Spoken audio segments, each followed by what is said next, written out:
আসসালামু আলাইকুম। আবারও সবাইকে স্বাগত জানাচ্ছি আরও একটি নতুন রেসিপি দেখার জন্য।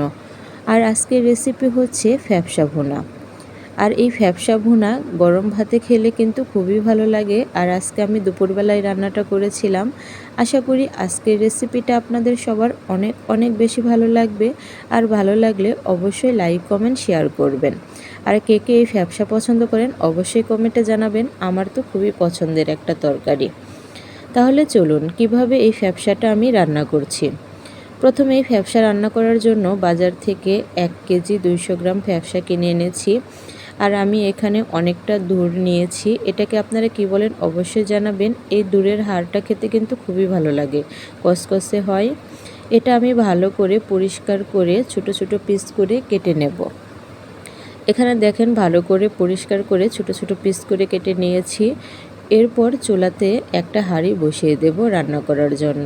হাঁড়িটা একটু বড় নিয়েছি যাতে নাড়াচাড়া করতে সুবিধা হয়। হাঁড়িটা গরম হয়ে আসলে এখানে পর্যাপ্ত পরিমাণ সয়াবিন তেল দিয়ে দিয়েছি। তেলটা গরম হয়ে আসলে এখানে কেটে রাখা পেঁয়াজ কুচি দিয়ে দেব। পেঁয়াজটা আমি একটু মোটা করে কেটে নিয়েছি আর পেঁয়াজের পরিমাণটা একটু বেশি নিয়েছি, কারণ ফ্যাপসা রান্নাতে পেঁয়াজের পরিমাণটা বেশি নিলে ঝোলটা একটু গাঢ় হয়। আর গাঢ় ঝোলটা খেতে কিন্তু অনেক ভালো লাগে এই ফ্যাপসা তরকারিতে। তারপরে এদিকে পেঁয়াজটা আমি একটু ভালো করে ভেজে নিয়ে এখানে গরম মশলা, এলাচ, দারচিনি, তেজপাতা, লবঙ্গ দিয়ে দিয়েছি। তারপর পেঁয়াজের সাথে আবারও নেড়ে চেড়ে একটু ভেজে নিচ্ছি পেঁয়াজটা নরম হওয়া পর্যন্ত।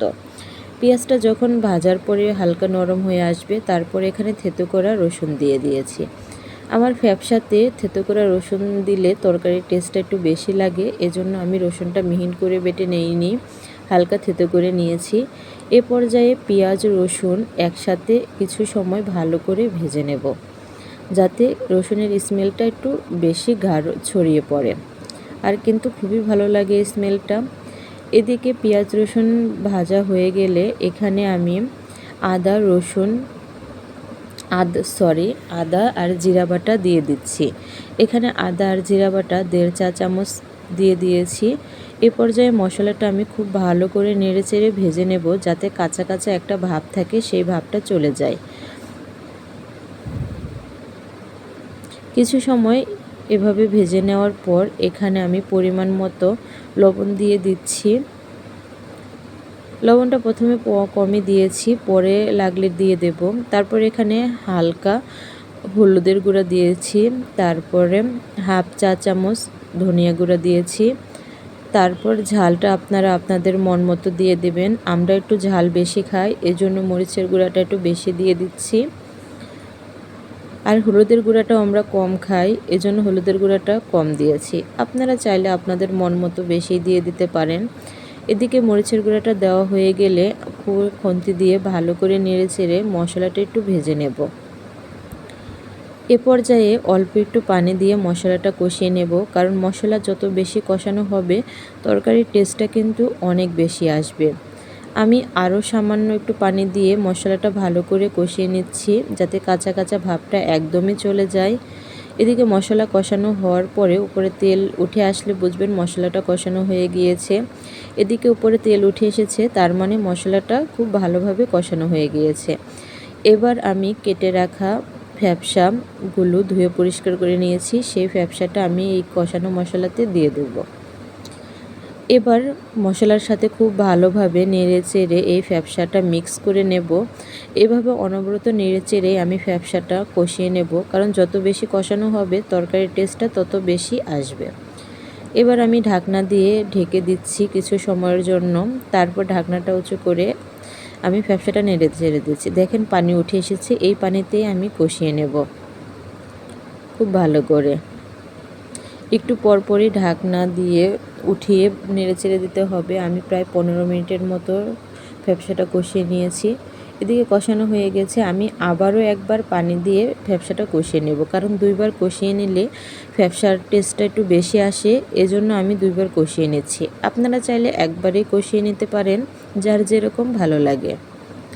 তবে আমার এইভাবে রান্না করে খেতে ভালো লাগে, এজন্য রান্না করছি। এদিকে আবারও পানি দিয়ে কষানো হয়ে গিয়েছে প্রায়। যখন পানি অল্প থাকবে এ পর্যায়ে আমি কয়েকটা আলু কেটে নিয়েছিলাম, 2-3টা আলু কেটে নিয়েছি, মাঝারি সাইজের ছোট ছোট পিস করে নিয়েছি। এবার আলু আর ফ্যাপসাটা খুব ভালোভাবে কষিয়ে নেব। আমি আবারও 10 মিনিটের মতো কষিয়ে নিয়েছি। এদিকে কষানো হয়ে গিয়েছে প্রায়।